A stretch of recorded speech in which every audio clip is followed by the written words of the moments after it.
Y bueno, en principio, cuando empecé a hablar la vez pasada, les presenté argumentos del por qué estos mandatos del Éxodo y el Deuteronomio hay, pues, esta aparente, bueno, es una prohibición de imágenes de ídolos, ¿no? Específicamente, no solo imágenes.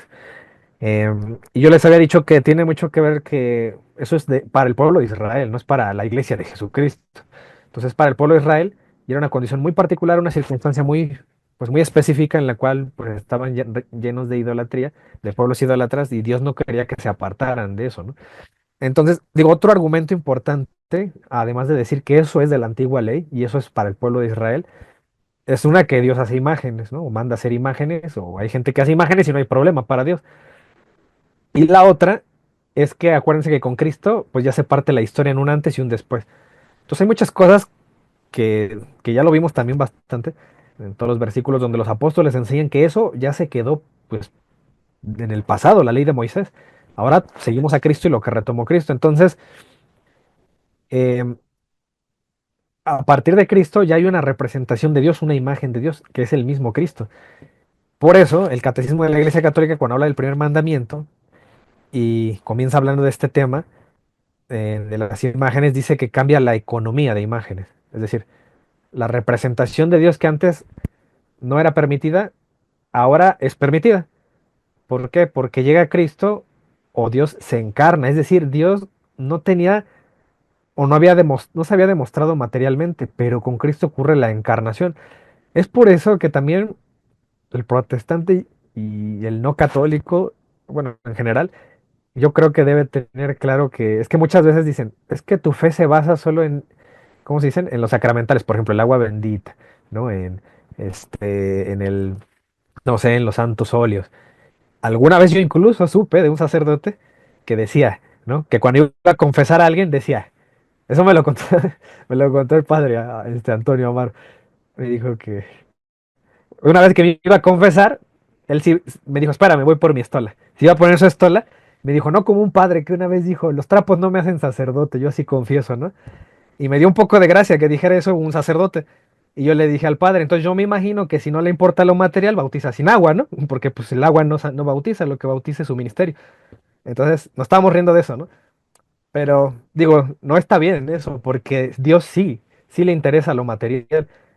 O sea, no es lo único, claro que no.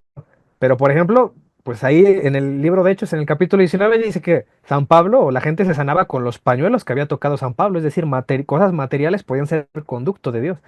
Entonces, el bautismo también es ¿no? Es una parte del sacramento visible que tenemos que usar para realizar el sacramento. Y así cada sacramento tiene una constitución visible. ¿Por qué? Porque el protestante va a decir que la imagen no importa, va a decir, no, es que hazlas a un lado, tú dirígete a Dios. Entonces, es una manera sutil de decir indirectamente, pues, que lo material no importa, solo importa lo espiritual, ¿no? O sea, en ese sentido, si eso fuera cierto, pues les digo, los apóstoles no le hubieran dado importancia al agua del bautismo, pues que solo es agua, ¿no? Es algo material. Y si eso fuera cierto, ¿por qué Dios se encarna? ¿Por qué Dios se preocupa en hacerse humano y tener carne y sangre y huesos?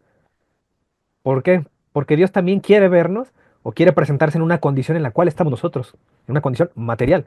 Entonces, lo material no es algo que hay que despreciar, también es algo útil. Entonces, la gente no se sanaba de las mordeduras de la serpiente, no más porque oraba directamente a Dios, tenían que ver la imagen de la serpiente de bronce, algo material. Entonces no intentemos hacer como ellos que intentan como separar lo material, ¿no? De lo espiritual, no. También tiene una armonía y así Dios lo determinó, que hubiera una armonía con lo material y lo espiritual. Dice, entonces a Dios dice, no lo podemos representar con una simple imagen, ¿no? Hay gente que dice eso, no, es que ¿cómo crees que una imagen va a igualarse a la belleza de Dios, ¿no? Lo tratan de romantizar con tal de que tú desprecies las imágenes. Entonces, ¿qué vamos a decir nosotros? Que a partir de Cristo, Dios, o ya podemos representar a Dios. Entonces ese va a ser otro asunto que valdrá la pena discutir. Si cuando está Cristo ya podemos, o si ya conocemos al Dios verdadero, ¿se vale representarlo? Eso es lo que nos preguntaríamos. Ay, se atoró esto. Listo. Ajá. Si creo en el Dios verdadero, puedo representarlo con una imagen, porque ya no estaría hablando de ídolos, ¿no? Ya estaría hablando de Cristo. Puedo hacer una imagen de Cristo, donde yo represento a Cristo, y también estaría prohibido si el mandato dice que no harás imágenes de dioses falsos, ¿no? De dioses ajenos. Entonces, miren, aquí el catecismo de las primeras citas que da cuando habla del primer mandamiento y este tema de las imágenes, cita el Deuteronomio 4. Por eso habla de un cambio en la economía de imágenes. Fíjense ahí del verso 12, eh, en el Deuteronomio, pues, en el tiempo de Moisés, dice, y habló Jehová, no con vosotros del medio del fuego. Oísteis la voz de sus palabras, mas a excepción de oír la voz, ninguna figura vistes. Entonces aquí lo que explica la iglesia es que en principio el pueblo no tenía ninguna representación material de Dios. Veían alguna manifestación como el fuego y oían una voz de ahí, pero no había una figura, pues así como la de que tuvimos ahora con Cristo, ¿no? Que nadie dude, pues que Cristo sea Dios. Dice, y él os anunció su pacto, el cual os mandó poner por obra los 10 mandamientos y los escribió en 2 tablas de piedra. Más adelante dice, guardad pues mucho vuestras almas, pues ninguna figura viste el día que Jehová habló con vosotros del medio del fuego. Ahora fíjense ahí bien, dice que ninguna figura viste, esto es antigua alianza, dice para que no os corrompáis y hagáis para vosotros escultura o imagen de figura alguna.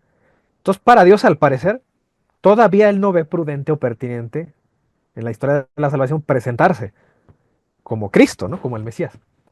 Entonces lo que ve ahora, lo que les advierte es, para que no se me corrompan, no hagan figuras, no hagan imágenes. Entonces, ahí es donde vamos viendo más o menos la intención de Dios, ¿no? Parece ser que Dios quiere prevenirse, o que se prevengan de la idolatría. ¿Por qué? En ese sentido. Porque ellos venían de Egipto, de la esclavitud, y ahí sí estaban acostumbrados a atribuirle divinidad a las figuras.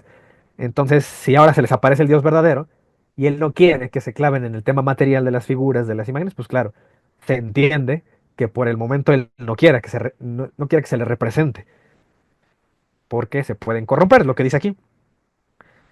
Y hay más citas, ¿no? Donde vemos esta mención constante.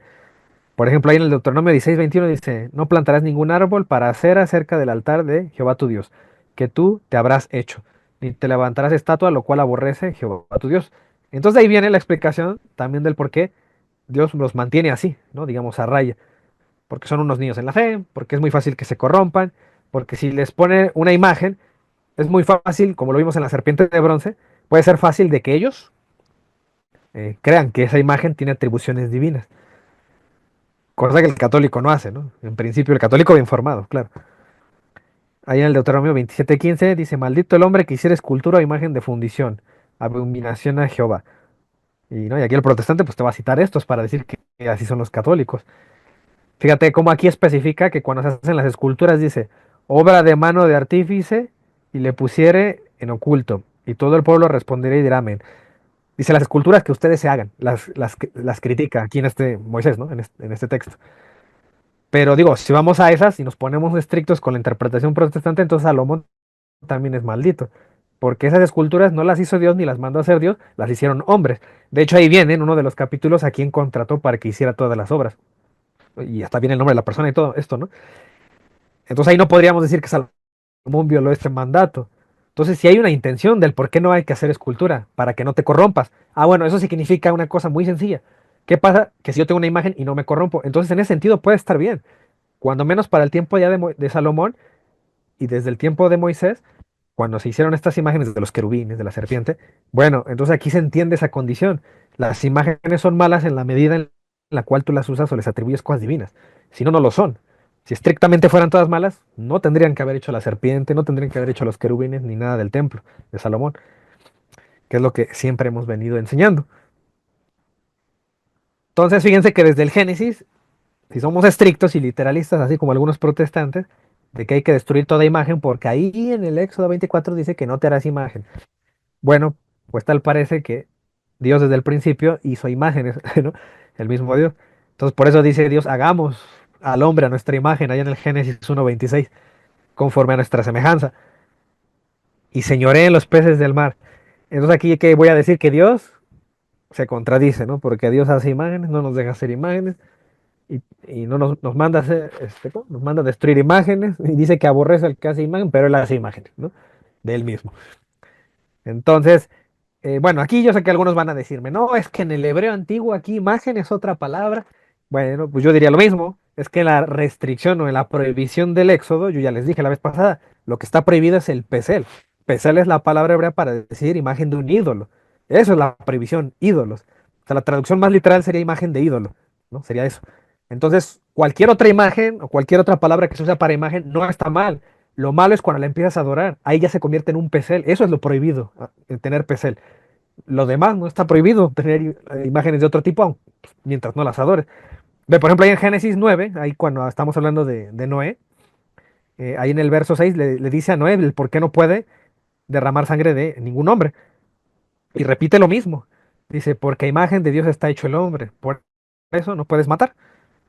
Porque cualquier hombre, por muy pecador, malo que sea, pues es imagen de Dios también, ¿no? En un sentido de creador, criatura. Allá en Romanos 8:29 hasta el apóstol Pablo enseñaba esto, ¿no? De nosotros que nos hacemos a imagen del Hijo. Dice, porque a los que aconteció, también los predestinó para que fuesen hechos conformes a la imagen de su Hijo. Entonces, en ese sentido, somos imagen de Dios.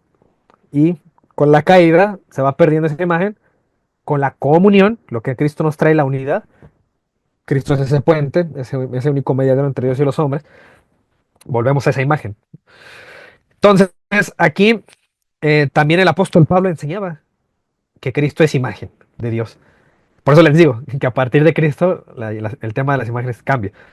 Dice, Él es imagen del Dios visible, perdón, del Dios invisible, el primogénito de toda creación, eso dice en Colosenses 1:15. En Hebreos 1:2 al 3 habla también de Cristo ahí, y dice, en estos postreros días nos ha hablado por el Hijo, a quien constituyó heredero de todo y por quien asimismo hizo el universo, el cual, siendo el resplandor de su gloria y la imagen misma de su sustancia. Ah, pues con razón los católicos enseñan, el Hijo es consustancial al Padre, son de la misma sustancia. Aquí lo manejan como imagen el uno del otro. Y no vayamos lejos. Si miren, si Dios en el Antiguo Testamento y con Moisés decía, no viste figura, es decir, yo me manifesté, pero no viste figura de mí, les dice Dios, por eso no quiero que se hagan imagen. Yo si le preguntara a Jesús, no tenemos imagen de Dios, ¿al que me contestaría? Pues lo que dijo allá en Juan 14:9, lo que le dijo a Felipe.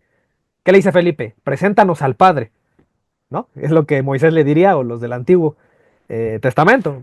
Pero ahí Dios le respondió, no viste figura de mí, ¿no? No te hagas imagen. Pero Jesús, ¿qué les dice? Tanto tiempo hace que estoy con vosotros y no me has conocido, Felipe. El que me ha visto a mí, ¿qué dice? Ha visto al Padre. Ah, entonces ya tengo una imagen del Padre, ¿no? Jesús. ¿Cómo pues dices tú, muéstranos al Padre? Jesús es esa imagen. Ah, pues con razón Pablo enseña todo esto, que Él es imagen del Dios invisible, que Él es imagen misma de su sustancia, porque es esa enseñanza. Y también lo enseña San Pablo y a los Corintios, en la segunda carta a Corintios, capítulo 4, verso 4. Dicen los cuales, el Dios de este siglo, no, está hablando del maligno, cegó el entendimiento de los incrédulos para que no les resplandezca la luz del Evangelio en la gloria de Cristo. ¿Qué dice de Cristo? El cual es imagen de Dios. Y pues hay más citas, ¿no? En el Nuevo Testamento. Yo por eso les decía, ¿no? Que si somos literalistas, y vamos a mantener ese argumento de que, bueno, pues la antigua alianza, pues es la antigua alianza. Ya hablamos bastante de cómo Pablo enseñaba de que, pues, es una antigua, la antigua ley. Ahorita lo de hoy, lo que trajo Cristo es, pues, la nueva alianza. Entonces, en teoría, si ese tema de las imágenes y que hay que destruirlas y que no podemos tener imágenes religiosas fuera cierto, pues yo debía ver un montón de ejemplos en las cartas de Pablo, en los evangelios, de cómo eh, se destruyeron imágenes, ¿no? O Dios condenó las imágenes, los apóstoles. Y de las poquísimas citas que podemos hablar referentes a ese tema, porque no hay tantas, al parecer los apóstoles ni siquiera se agobiaron por demostrarnos que eso sigue vigente, tal vez porque ya no es vigente, tal vez por eso no está. Les voy a poner algunos ejemplos. Por ejemplo, en Hechos 17:16, dice, mientras Pablo los esperaba en Atenas, su espíritu se enardecía viendo la ciudad entregada a la idolatría. Entonces, aquí vale la pena, ¿no? Ver esto. Cuando Pablo hacía misión o evangelizaba, en ese caso en Atenas, él, dentro de un discurso que da, dice, siendo pues linaje de Dios, no debemos pensar que la divinidad sea semejante a oro o plata o piedra, escultura de arte o de imaginación de hombres, ¿no? Y aquí puede ser una cita, ¿no? Torcida a conveniencia para decir, ven, y es que los católicos hacen eso, hacen imágenes de oro, plata, piedra, escultura de arte y de imaginación de hombres. Y aquí, desde un principio, por eso les puse el verso 16, porque Pablo ve, ¿qué es lo que ve? Idolatría, ve ídolos, ve dioses falsos. Por eso él dice eso. Pero si tú cortas solo el verso 29 y dices eso, y lo acomodas a los católicos, bueno, pues el católico que no sepa, pues se va a comer ese cuento, ¿eh? Pero si tú ves el contexto, te vas a dar cuenta que Pablo se está dirigiendo a un pueblo idólatra, un pueblo que sigue ídolos, dioses falsos. O sea que eso no aplica en los católicos. No somos un pueblo que siga dioses falsos, seguimos al Dios verdadero. Por algo nuestro credo dice, creo en un solo Dios, ¿no? El Dios trino que conocemos. Por ejemplo, allá en Hechos 19 comentan algunas personas, ¿no? Acerca de Pablo. Dice, pero veis y oís que este Pablo, no solamente en Éfeso, sino en casi toda Asia, ha apartado a muchas gentes con persuasión diciendo que no son dioses los que se hacen con las manos. Y aquí el protestante va a decir, ahí están los católicos, se hacen sus dioses con sus manos, manos del artífice, ¿no? Como dice el Deuteronomio. Bueno, en ese caso les digo, pues Salomón hizo también, ¿no? Mandó hacer imágenes y las hicieron hombres con sus manos, y no por eso es idólatra. Exactamente, Pablo condena, ¿no? Aquellas imágenes en las cuales tú les atribuyes divinidad. Entonces, los apóstoles están condenando la idolatría, ¿no? No están condenando representaciones del Dios verdadero, como nosotros los católicos podemos hacer, ¿no? Una representación de Cristo, por ejemplo. Si hago una representación de María, bueno, pues no es con la finalidad ni siquiera de que pensar que sea diosa o de algún santo. Algunos también usan esta cita, por ejemplo, ¿no? En Romanos 1:25 dice, y cambiaron la gloria de Dios incorruptible en semejanza de imagen de hombre corruptible. Dicen, ahí están los católicos con los santos. Es decir, cambian la gloria de Dios para atribuírsela a sus santos, ¿no? Porque es semejanza de imagen de hombre corruptible. Los santos fueron humanos, se hacen ahí sus esculturas de los santos. Por ejemplo, aquí pone el ejemplo de aves, de cuadrúpedos, de reptiles, por lo cual dice también Dios los entregó a la inmundicia en las concupiscencias de sus corazones, de modo que deshonraron entre sí sus propios cuerpos, y que cambiaron la verdad de Dios por la mentira, honrando y dando culto a las criaturas antes que el Creador. Están los católicos, ¿no? El cual es bendito por los siglos, amén. Entonces acá Pablo me está hablando de algo que no aplica en los católicos por una razón muy sencilla. Dice que cambiaron la gloria de Dios. ¿Cuántas veces yo les dije que en la comunión de los santos se le da gloria a Dios o se le atribuyen a Dios pues todas las cualidades de un santo, ¿no? Es lo que les dije. Causa primaria es Dios, causa secundaria son los santos. Entonces, si un santo le reconocemos y le apreciamos, le hacemos una fiesta, es en virtud de la única mediación que tiene Cristo, para la cual sumó al santo, ¿no? Por eso el santo siguió a Cristo y es un ejemplo de una vida piadosa y cristiana que nosotros intentamos imitar, así como Pablo decía, ¿no? Imítenme a mí como yo soy imitador de Cristo. En ese sentido, Pablo fue un santo, también es un ejemplo. Bueno, la gente que cambió la gloria de Dios, es decir, haces a Dios a un lado y te dejas llevar solo por algún humano, bueno, San Pablo es lo que está condenando aquí con los romanos, a esa gente que hace eso. No somos los católicos los que enseñamos eso. Si hay algún católico que lo haga muy particular, bueno, pues es un católico no muy formado, que no se ha interesado en su fe, pero eso no enseñamos y no generalicen con toda la iglesia.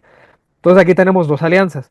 Por un lado, lo que les digo, dice, no dice Dios, ¿no? En la antigüedad, antes de Cristo, que no viste figura y que para que no te corrompáis, no hagas escultura. Y ya si le damos la vuelta, ya le cambiamos de página y nos enfocamos en Cristo, pues ahora vemos que si hay imagen de Dios, ¿quién es? Cristo. Y ya son estas citas que ya les mencioné hace rato.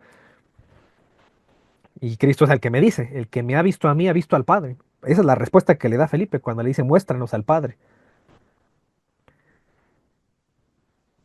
Una pregunta que también vale la pena hacernos, porque casi siempre veo enfocados a los pastores en decir que la idolatría es tener imágenes, y tal pareciera que solo la idolatría es tener imágenes, ¿no? Y que más bien es un pretexto, ¿no? Para atacar a la Iglesia Católica.